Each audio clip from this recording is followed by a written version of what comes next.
এখানে আমাদের ভোলাবাসীর দাবি, আপনারা জানেন আমরা একটা দ্বীপ অঞ্চলের মানুষ, যেখানে আমরা রাতে 10টার পর থেকে পুরো দ্বীপের মানুষ যোগাযোগ বিচ্ছিন্ন থাকি, যোগাযোগের কোনো জায়গা থাকে না। আমরা অনেক সময় অনেক দুর্ঘটনার শিকার হলে সিরিয়াস রোগী নিয়ে আমরা ভোলা থেকে বের হতে পারি না। আমরা যেহেতু দ্বীপের মানুষ, আমাদের মৎস্য খাতে আমরা সংযুক্ত থাকি।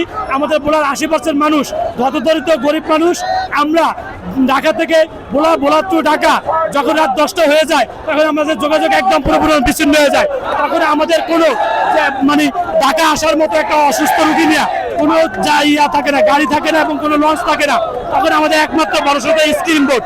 এখন একটা অসুস্থ গরিব ফ্যামিলি 20,000 টাকা দিয়া ঢাকা কোনো স্ক্রিন বোর্ড নিয়ে আসতে পারে না। সেই জন্য আজকে আমরা ভোলাবাসী এখানে ঐক্যবদ্ধ হয়েছি ভোলা বরিশাল সেতুর দাবিতে।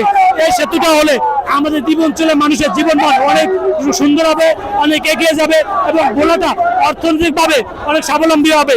এই জন্য আমরা বর্তমান সরকারের কাছে জোর দাবি জানাচ্ছি, যাতে এই সেতুটা আমাদেরকে দিলে আমরা অনেক খুশি হব এবং ভোলা জেলার মানুষ মৃত্যুর মুখ থেকে বেঁচে ফিরতে পারবে।